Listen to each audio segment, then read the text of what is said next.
ನಮಸ್ಕಾರ ಎಲ್ಲರಿಗೂ, welcome to my YouTube channel Anoop Devaru. Hope everyone is doing great.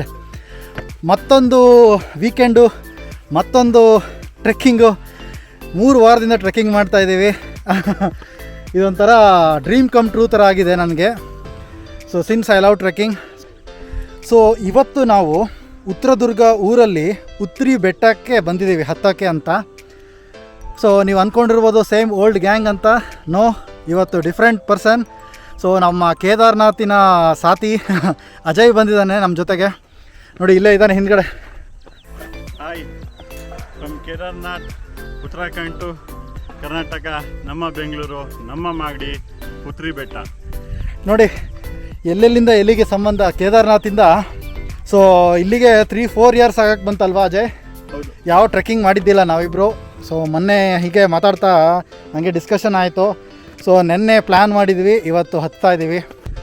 So ಇದು ಮಾಗಡಿಯಿಂದ ಒಂದು 15-20 ಕಿಲೋಮೀಟರ್ಸ್ ಮುಂದೆ ಬರುತ್ತೆ. It's a moderate level trekking. 4 to 5 kilometres ಆಗುತ್ತೆ ಟು ಆ್ಯಂಡ್ ಫ್ರೋ. ಸೊ ಈ ಉತ್ರಿ ಬೆಟ್ಟ ಏನಿದೆ, ಬೆಂಗಳೂರಿನ ಕಟ್ಟಿಸಿದಂತಹ ನಾಡಪ್ರಭು ಕೆಂಪೇಗೌಡರ ಊರು ಮಾಗಡಿಯ ಹತ್ತಿರದಲ್ಲೇ ಇದೆ. ಸೊ ಅವ್ರದ್ದು ಕೋಟೆನೂ ಇಲ್ಲೇ ಇದೆ. ಸೊ ಅವರೇ ಈ ಉತ್ರಿ ಬೆಟ್ಟದಲ್ಲಿರೋ ಕೋಟೆನ ಕಟ್ಟಿಸಿದ್ದಂತೆ. ಸೊ ಹಿಂದ್ಗಡೆ ಇದೆ ನೋಡಿ.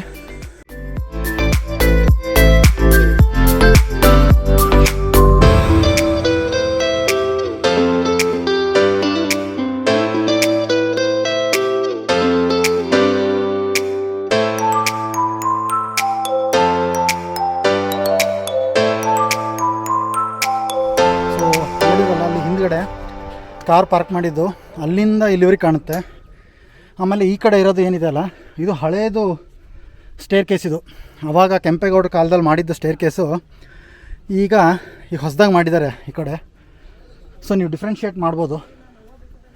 ಸೊ ಈ ಕಡೆದು ಹಳೇದು, ಈ ಕಡೆ ಹೊಸದು.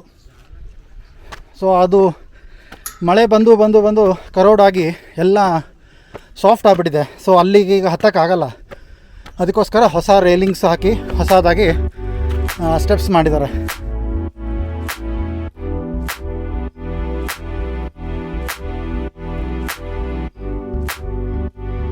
ಸೊ ಇಷ್ಟೊತ್ತು ನೋಡಿದ್ರಲ್ಲ, ಸ್ಟೇರ್ ಕೇಸ್ ಥರ ಮಾಡಿದ್ರು, ರೇಲಿಂಗ್ಸ್ ಎಲ್ಲ ಮಾಡಿದ್ರು, ಆರಾಮಾಗಿ ನಡ್ಕೊಂಡು ಬಂದ್ವಿ.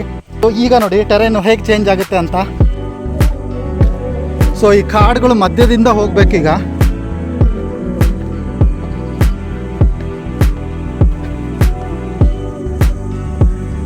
ಕಾಡುಗಳ ಮಧ್ಯ, ಕೋಟೆಗಳ ಮಧ್ಯದ ಒಳಗಡೆಯಿಂದ, ಗುಹೆಗಳ ಮಧ್ಯದ ಒಳಗಡೆಯಿಂದ ಹೋಗಬೇಕು.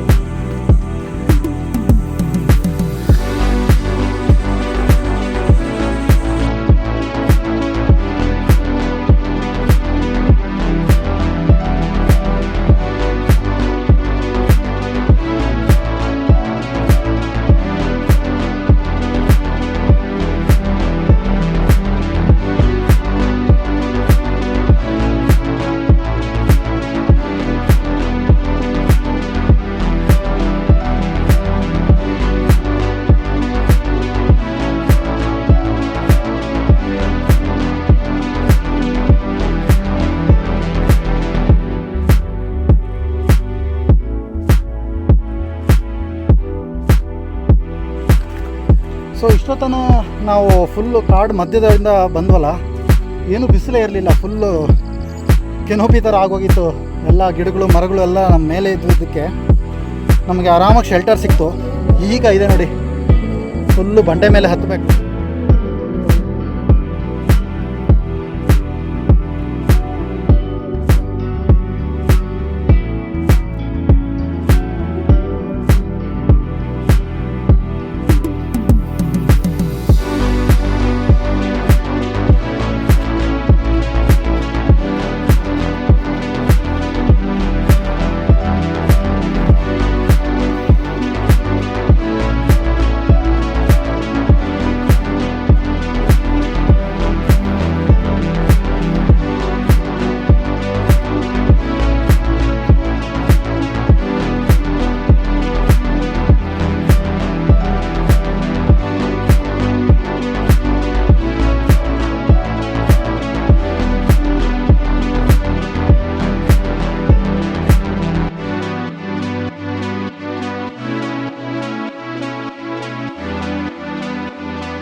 ಸೊ ನೋಡಿ ಇಲ್ಲಿ ಕೆಂಪೇಗೌಡರು ಕಟ್ಟಿಸಿದಂತಹ ಕೋಟೆ, ಆ ಕಾಲದಲ್ಲಿ ಕಟ್ಟಿದಂತಹ ಕೋಟೆ ಸೊ ಇನ್ನೂ ಹಾಗೇ ಇದೆ.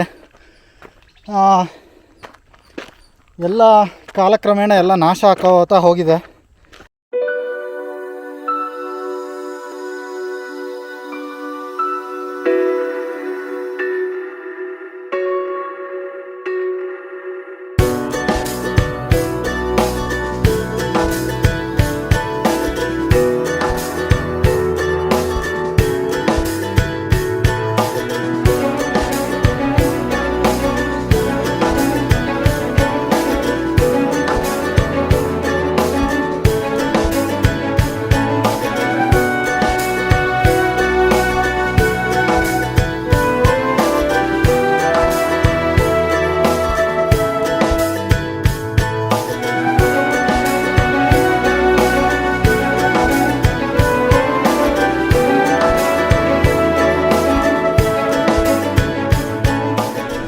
ಫೈನಲಿ ಉತ್ರಿ ಬೆಟ್ಟದ ಟಾಪಲ್ಲಿ ಬಂದು ನಿಂತ್ಕೊಂಡಿದ್ದೀವಿ.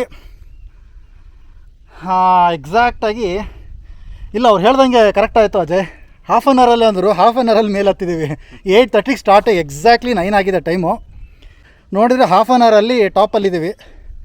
ಅದರಲ್ಲೂ ಫೋಟೋ ವೀಡಿಯೋ ಅಂದ್ಕೊಂಡು ತಗೊಂಡು ಬಂದರೂ ನಮಗೆ 30 ಮಿನಿಟ್ಸ್ ಆಯ್ತು ಅಷ್ಟೇ. ಸೊ ಇಲ್ಲಿ ಲಾಸ್ಟ್ ವೀಕ್ ಹೋಗಿದ್ವಲ್ಲ, ಆ ಬೆಟ್ಟ ಥರ ಒಂದು ಪೀಕ್ ಅಂತ ಇಲ್ಲ. ಸೊ ಡಿಫ್ರೆಂಟ್ ವ್ಯೂ ಪಾಯಿಂಟ್ಸ್ ಇದೆ. ಸೊ ಈಗ ನಾನು ನಿಂತ್ಕೊಂಡಿದ್ದೀನಿ ನೋಡಿ. ಸೊ ಇದೊಂದು ವ್ಯೂ ಪಾಯಿಂಟು. ನನ್ನ ಹಿಂದ್ಗಡೆ ಅಲ್ಲೊಂದಿಷ್ಟು ಜನ ಇದ್ದಾರೆ ನೋಡಿ. ಸೊ ಅದೊಂದು ವ್ಯೂ ಪಾಯಿಂಟ್ ಇದೆ. ಸೊ ಅಲ್ಲೊಂದು ಟೆಂಪಲ್ ಬೇರೆ ಇದೆ, ಮೇಲ್ಗಡೆ ಇದೆ. ಅಲ್ಲೊಂದು ಹೋಗೋಕ್ಕಾಗುತ್ತೋ ಇಲ್ಲ ಗೊತ್ತಿಲ್ಲ, ನೋಡೋಣಂತೆ. ಸೊ ಫಾಗ್ ಇದೆ, ಲೈಟಾಗಿ ಫಾಗ್ ಇದೆ, ತುಂಬ ಚೆನ್ನಾಗಿದೆ ಇಲ್ಲಿಂದ view. So ya, welcome to Uthri Betta guys.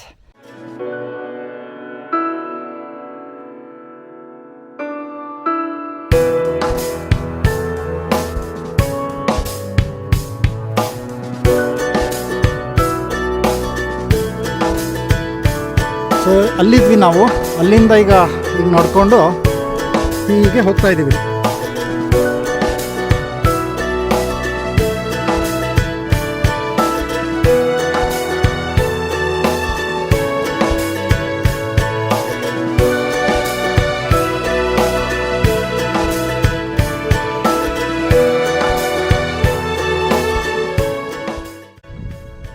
So crazy trekking place ಇದು. ಒಂದು ಕಡೆ ನಿಂತ್ಕೊಂಡು ವ್ಯೂ ನೋಡ್ತೀನಪ್ಪ ಅನ್ನಂಗಿಲ್ಲ, ಎಲ್ಲ 360 ಡಿಗ್ರಿಯಲ್ಲೂ ನಿಮಗೆ ವ್ಯೂ ಕಾಣುತ್ತೆ. ಇಷ್ಟೊತ್ತು ಅಲ್ಲಿ ಆ ಕಡೆ ಬೆಟ್ಟದಲ್ಲಿದ್ವಲ್ಲ, ಅಲ್ಲಿಂದ ಈ ಕಡೆ ಬಂದಿದ್ದೀವಿ ಈಗ.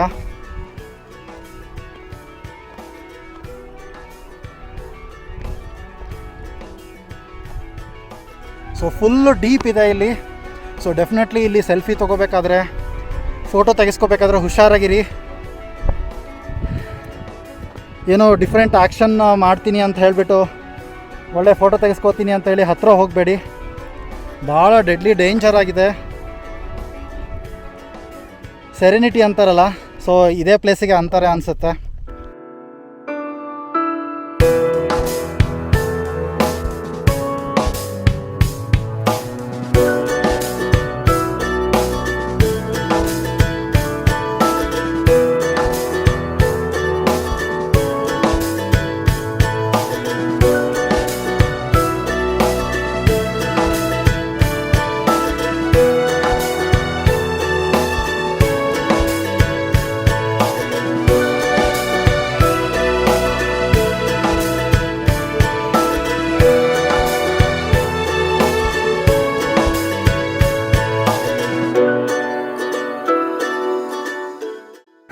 ಸೊ ದೇವರಾಜ್ ಅಂತ ಅವರು ಇಲ್ಲಿ ಸಣ್ಣ ಪೆಟ್ಟಿಗೆ ಅಂಗಡಿ ಹಾಕ್ಕೊಂಡಿದ್ದಾರೆ. ಸೊ ನಿಮಗೆ ಚಿಪ್ಸು, ನೀರು, ವಾಟರ್ ಬಾಟಲ್ ಆಗಿರ್ಬೋದು, ಸೌತೆಕಾಯಿ, ಮಜ್ಜಿಗೆ ಎಲ್ಲ ಸಿಗುತ್ತೆ. ಅವ್ರ ಪಾಪ ಅಲ್ಲಿ ಕೆಳಗಡೆಯಿಂದ ತರೋದಂದರೆ ಸುಮ್ಮನೆ ಅಲ್ಲ ಅದು, ಯಾಕಂದರೆ ಈ ನಾರ್ಮಲ್ ಏನಾದರೂ ಸಾಮಾನುಗಳನ್ನ ಆ ಥರ ತೊಗೊಂಬರ್ಬೋದು, ನೀರಿನ ಐಟಮ್ಸ್ನು ಅಲ್ಲಿಂದ ತೊಗೊಂಡು ಬಂದು ಪಾಪ ಅವರು ಮಾರ್ತಾ ಇದ್ದಾರೆ. ಸೊ ಇಲ್ಲಿದು ಏನು ಹಿಸ್ಟ್ರಿ ಅಂತ ಕೇಳಿದಾಗ, ಸೊ ನಮಗಾಗಿ ಅವರು ಒಂದು ಸ್ವಲ್ಪ ಇನ್ಫಾರ್ಮೇಷನ್ ಕೊಡ್ತಾ ಇದ್ದಾರೆ. ನೋಡೋಣ, ಕೇಳೋಣ ಬನ್ನಿ, ಅವ್ರ ಬಾಯಿಂದನೇ ಇಲ್ಲಿದು ಇನ್ಫಾರ್ಮೇಷನ್ನ ಕೇಳೋಣ. ವೀಕ್ಷಕರೇ, ಆತ್ಮೀಯ ವೀಕ್ಷಕರೇ, ನಿಮ್ಮೆಲ್ರಿಗೂ ನಮಸ್ಕಾರ. ನನ್ನ ಹೆಸರು ದೇವರಾಜ್ ಅಂತೇಳಿ, ನಾನು ಉತ್ರಿ ಬೆಟ್ಟದ ನಿವಾಸಿ. ಈ ಉತ್ರಿ ಬೆಟ್ಟ ಅಂತಕ್ಕಂಥದ್ದು ಕೆಂಪೇಗೌಡರು ಆಳ್ವಿಕೆ ಮಾಡಿರ್ತಕ್ಕಂಥ ಒಂದು ಸ್ಥಳ. ಕೆಂಪೇಗೌಡರು ಒಟ್ಟು 9 ದುರ್ಗಗಳನ್ನು ಆಳ್ವಿಕೆ ಮಾಡ್ತಾರೆ. ಆ 9 ದುರ್ಗಗಳಲ್ಲಿ ಈ ಒಂದು ಉತ್ರಿ ದುರ್ಗ ಅಂತಕ್ಕಂಥದ್ದು ಒಂದು. ಇದು ಬೆಂಗಳೂರಿನಿಂದ 67 ಕಿಲೋಮೀಟರ್ ದೂರದಲ್ಲಿ ಈ ಒಂದು ಉತ್ರಿ ಬೆಟ್ಟ ಅಂತಕ್ಕಂಥದ್ದು ಇದೆ. ಈ ಒಂದು ಉತ್ರಿ ಬೆಟ್ಟ ಅಂತಕ್ಕಂಥದ್ದು ಒಂದು ದಿನದ ಚಾರಣಕ್ಕೆ ಏಳು ಮಾಡಿಸಿದಂಥ ಜಾಗ. ಯಾಕೆ ಅಂತಂದರೆ ಈ ವಾರ ಪೂರ್ತಿ ಈ ಕೆಲಸದಲ್ಲಿ ಏನಾಗಿರ್ತೀವಿ, ತುಂಬ ಟೆನ್ಷನ್ ಆಗಿರ್ತೀವಿ, ಎಲ್ಲೋ ಹೋಗಬೇಕು ಅನಿಸುತ್ತೆ, ನಾವು ಅಲ್ಲಿ ಇಲ್ಲಿ ಎಲ್ಲ ಹೋಗ್ತೀವಿ, ಆದರೆ ಹತ್ರದಲ್ಲಿರ್ತಕ್ಕಂಥ ಒಂದು ಸ್ಥಳವನ್ನು ನಾವು ಗುರುತಿಸ್ಕೊಂಡಿರಲ್ಲ. ಹಾಗಾಗಿ ಈ ಒಂದು ಉತ್ರಿ ಬೆಟ್ಟ ಅಂತಕ್ಕಂಥದ್ದು ಒಂದು ದಿನದ ಚಾರಣಕ್ಕೆ ಅವ್ರ ಫ್ಯಾಮಿಲಿ ಸಮೇತ ಬಂದು ಒಂದು ದಿವಸ ಕಾಲ ಕಳೆಯೋದಕ್ಕೆ ತುಂಬ ಚೆನ್ನಾಗಿದೆ. ಅದರಲ್ಲೂ ನಾನು ಈ ಒಂದು ಸನ್ರೈಸ್ ಅಂದರೆ ಸೂರ್ಯೋದಯ ಅಂತಕ್ಕಂಥದ್ದು ತುಂಬ ಚೆನ್ನಾಗಿದೆ. ಸನ್ರೈಸು ಆಗುತ್ತೆ ಮತ್ತು ಸನ್ಸೆಟ್ಟು ಆಗುತ್ತೆ. ಈ ಒಂದು ಸನ್ರೈಸನ್ನು ನೋಡೋದಕ್ಕೆ ತುಂಬ ಕಡೆಯಿಂದ ಬಂದಿದ್ದಾರೆ. ಹೊರದೇಶದಿಂದನೂ ಸಹ ಬಂದಿದ್ದಾರೆ. ಆಸ್ಟ್ರೇಲಿಯಾದಿಂದ ಬಂದಿದ್ದಾರೆ ಮತ್ತು ಜರ್ಮನಿಂದ ಬಂದಿದ್ದಾರೆ. ಅವರು ನೋಡಿ ತುಂಬ ನಮಗೂ ಒಂಥರ ಖುಷಿ ಅನಿಸ್ತು ಮತ್ತು ಅದ್ರ ಜೊತೆಗೆ ಆಶ್ಚರ್ಯ ಅನಿಸ್ತು. ಹಾಗಾಗಿ ನೀವು ಸನ್ರೈಸ್ ಬರ್ತಕ್ಕಂಥವ್ರು ಇಲ್ಲಿಗೆ 4:15 ಇಲ್ಲಿಗೆ ನಿಮಗೆ ಲೊಕೇಶನ್ ಹಾಕೊಂಡ್ರೆ ಬೆಂಗಳೂರಿಂದ ಡೈರೆಕ್ಟಾಗಿ ನಿಮಗೆ ಮ್ಯಾಪ್ ತೋರಿಸುತ್ತೆ ಈ ಒಂದು ಉತ್ರಿ ಬೆಟ್ಟ ಅಥವಾ ಉತ್ರಿ ದುರ್ಗ ಅಂತಕ್ಕಂಥದ್ದು. ಅಥವಾ ನಿಮ್ಗೆ ಏನಾದ್ರೂ ಆ ಒಂದು ಗೈಡ್ ಬೇಕು ಅಂತಂತಂದರೆ ನಾನು ನಂಬರ್ ಕೊಟ್ಟಿರ್ತೀನಿ. ಮತ್ತು ತಿಂಡಿ ಮತ್ತು ಊಟದ ವ್ಯವಸ್ಥೆ ಬೇಕು ಅಂದರೆ ಅದನ್ನು ಸಹ ವ್ಯವಸ್ಥೆ ಮಾಡಿಕೊಡ್ತೀವಿ. ಅಥವಾ ನೈಟು ಏನೋ ಫ್ಯಾಮಿಲಿ ಬರ್ತೀವಿ ಉಳ್ಕೊಳ್ಳೋದಕ್ಕೆ ನಮಗೆ ರೂಮ್ ಬೇಕು ಅಂತಂದರೆ ಈ ಒಂದು ಇದರಲ್ಲಿ ರೂಮು ಸಹ ವ್ಯವಸ್ಥೆ ಮಾಡಿಕೊಡ್ತೀವಿ. ಹಾಗಾಗಿ ಎಲ್ಲ ರೀತಿಯಾಗಿರ್ತಕ್ಕಂಥ ಸೌಲಭ್ಯನೂ ನಾವು ನಿಮಗೆ ಮಾಡಿಕೊಡ್ತೀವಿ. ಆದರೆ ನೀವು ಬರಬೇಕಾದ್ರೆ ನಿಮ್ಮ ತಂಡದ ಜೊತೆಗೆ ಬನ್ನಿ. ಮತ್ತು ಅದ್ರ ಜೊತೆಗೆ ಇನ್ನೊಂದು ಏನಪ್ಪ ಒಂದು ವಿನಂತಿ ಅಂತಂದರೆ ಬೆಟ್ಟದಲ್ಲಿ ಎಲ್ಲೂ ಸಹ ದಯವಿಟ್ಟು ಈ ಒಂದು ಪ್ಲಾಸ್ಟಿಕ್ ವಸ್ತುಗಳನ್ನ ದಯವಿಟ್ಟು ಎಸಿಬೇಡಿ. ನೀವು ಬಳಸಿದಾದ್ಮೇಲೆ ಆ ಒಂದು ಪ್ಲಾಸ್ಟಿಕ್ ವಸ್ತುಗಳನ್ನ ನಿಮ್ಮ ಜೊತೆನೇ ಇಟ್ಕೊಳ್ಳಿ, ಹೋಗ್ಬೇಕಾದ್ರೆ ತೊಗೊಂಡೋಗಿ. ಈ ಒಂದು ಇದು ಅಂತಕ್ಕಂಥದ್ದು ನಾನು ಹೇಳಿದೆ, ನಾನು ಕೆಂಪೇಗೌಡರು ಆಳ್ವಿಕೆ ಮಾಡಿರ್ತಕ್ಕಂಥ ಒಂದು ಜಾಗ. ಆ 9 ದುರ್ಗದಲ್ಲಿ ಈ ಒಂದು ಉತ್ರಿ ದುರ್ಗ ಅಂತಕ್ಕಂಥದ್ದು ಒಂದು. ಇದನ್ನ ಬೇಸಿಗೆ ರಾಜಧಾನಿ ಅಂತ ಕರೀತಾರೆ. ಯಾಕೆಂದರೆ ಕೆಂಪೇಗೌಡರು ಬಂದರೆ ಈ ಒಂದು ಏಪ್ರಿಲ್ ಮತ್ತು ಮೇ ತಿಂಗಳಲ್ಲಿ 2 ತಿಂಗಳುಗಳ ಕಾಲ ಇಲ್ಲೇ ವಿಶ್ರಾಂತಿಯನ್ನು ಪಡಿತಾ ಇದ್ರು. ಹಾಗಾಗಿ ಎಷ್ಟೇ ಬಿಸಿಲಿನಲ್ಲಿ ಬಂದ್ರೂ ಇಲ್ಲಿ ತಣ್ಣಗಾಗುತ್ತೆ. ಅದಕ್ಕೋಸ್ಕರ ಇದನ್ನು ಬೇಸಿಗೆ ರಾಜಧಾನಿ ಅಂತ ಕರೀತಾರೆ. ಮತ್ತು ದೇವಸ್ಥಾನದ ಮುಂಭಾಗದಲ್ಲಿ ಒಂದು ಕೊಳ ಇದೆ. ಆ ಒಂದು ಕೊಳ ಅಂತಕ್ಕಂಥದ್ದು ಶಿವಗಂಗೆ ಬೆಟ್ಟಕ್ಕೆ ಕನೆಕ್ಟ್ ಆಗಿದೆ. ಮತ್ತು ಅದ್ರ ಜೊತೆಗೆ ಆ ಒಂದು ಕೊಳ ಅಂತಕ್ಕಂಥದ್ದು ಯಾವತ್ತೂ ಸಹ ಬತ್ತಿಲ್ಲ. ಎಂಥ ಬರಗಾಲದ ಸಮಯದಲ್ಲೂ ಸಹ ಆ ಒಂದು ಕೊಳ ಅಂತಕ್ಕಂಥದ್ದು ಬತ್ತಿಲ್ಲ. ಯಾವಾಗಲೂ ಸಹ ನೀರು ಅಂತಕ್ಕಂಥದ್ದು ಇರುತ್ತೆ. ನೀವು ಬಂದರೆ ಇಲ್ಲಿ ನೋಡ್ತಕ್ಕಂಥ ಒಂದು ಸ್ಥಳ ಒಂದು ಕೆವ್ಸ್ ಇದೆ. ಆ ಒಂದು ಕೆವ್ಸಲ್ಲಿ ನುಗ್ಬೋದು. ಯಾಕೆ ಅಂತಂದರೆ ಹಿಂದಿನ ಕಾಲದಲ್ಲಿ ರಾಜ ಮಹಾರಾಜರು ಸೈನಿಕರನ್ನ ಅದರೊಳಗಡೆ ನುಗ್ಗಿಸ್ತಾ ಇದ್ರು. ಅಂದರೆ ದಪ್ಪ ಇರ್ತಕ್ಕಂಥ ಮನುಷ್ಯ ಸ್ವಲ್ಪ ನುಗ್ಗೋದು ಕಷ್ಟ, ಹಾಗಾಗಿ ಲಾಕ್ ಆಗ್ತಾರೆ. ಸಣ್ಣಗಿರ್ತಕ್ಕಂಥವ್ರು ಆ ಒಂದು ಕೆವ್ಸ್ ಒಳಗಡೆ ನುಗ್ಗಿಸ್ತಕ್ಕಂಥ ಒಂದು ವ್ಯವಸ್ಥೆ ಅಂತಕ್ಕಂಥದ್ದಿದೆ. ಅದು ಈಗಲೂ ಸಹ ನೋಡ್ಬೋದು ಪ್ರಾತ್ಯಕ್ಷಿಕವಾಗಿ ಇಲ್ಲಿದೆ. ಇಲ್ಲಿ ಅದಾಗಿದ್ದಾದ್ಮೇಲೆ ಒಂದು 3 ಅಡಿ ದೊಡ್ಡ ಕಲ್ಲು, ಒಂದು ರಾಗಿ ಕಲ್ಲು. ಯಾಕೆಂದರೆ ನಾವು ಮನೆಗಳಲ್ಲಿ ಅರ್ಧ ಅಡಿ ರಾಗಿ ಕಲ್ಲು ನೋಡಿರ್ತೀವಿ, ಆದರೆ ಇಲ್ಲಿ 3 ಅಡಿ ಇರತಕ್ಕಂಥ ಒಂದು ಬೃಹದಾಕಾರವಾಗಿರ್ತಕ್ಕಂಥ ಒಂದು ರಾಗಿ ಕಲ್ಲನ್ನು ನೋಡ್ಬೋದು. ಮತ್ತು ಅದಾಗಿದ್ದಾದ್ಮೇಲೆ ಕೆಂಪೇಗೌಡರು ಮಂಚನ ನೋಡ್ಬೋದು. ಅದಾಗಿದ್ದಾದ್ಮೇಲೆ ಅಕ್ಕ ತಂಗಿದ್ರ ಕೊಳ ಅಂತಕ್ಕಂಥದ್ದನ್ನ ನೋಡ್ಬೋದು. ಮತ್ತು ಸೂರ್ಯೋದಯ ಅಂತಕ್ಕಂಥದ್ದನ್ನ ನೋಡೋದಕ್ಕೆ 2 ಕಣ್ಣು ಸಾಲೋದಿಲ್ಲ, ಅಷ್ಟು ತುಂಬ ಚೆನ್ನಾಗಿರುತ್ತೆ ಮತ್ತು ಅದ್ಭುತವಾಗಿರುತ್ತೆ. ಮಳೆಗಾಲದಲ್ಲಂಕ ಈ ಸೂರ್ಯೋದಯ ಆಗ್ತಕ್ಕಂಥದ್ದು ಸ್ವಲ್ಪ ಡೌಟ್ ಇದೆ. ಬೇಸಿಗೆಗಾಲದಲ್ಲಿ ತುಂಬ ಚೆನ್ನಾಗಾಗುತ್ತೆ. ಹಾಗಾಗಿ ಬಂದು ಈ ಒಂದು ಬೆಟ್ಟವನ್ನು ವೀಕ್ಷಣೆ ಮಾಡ್ಬೋದು ಅಂತ ಹೇಳ್ತೀನಿ ಪ್ರವಾಸಿಗರೇ. ಧನ್ಯವಾದಗಳು ವೀಕ್ಷಕರೇ. ಡೆಫಿನೆಟ್ಲಿ ನೀವು ಈ ಥರದ ಪ್ಲೇಸಿಗೆ ಬನ್ನಿ. ನಿಮಗೂ ಮೈಂಡ್ ಕಾಮ್ನೆಸ್ ಸಿಗುತ್ತೆ. ಎಲ್ಲ ಟೆನ್ಷನ್ ಎಲ್ಲ ದೂರ ಮಾಡಿಕೊಂಡು ಕಾಮಾಗಿ ಕೂತ್ಕೋಬೋದು.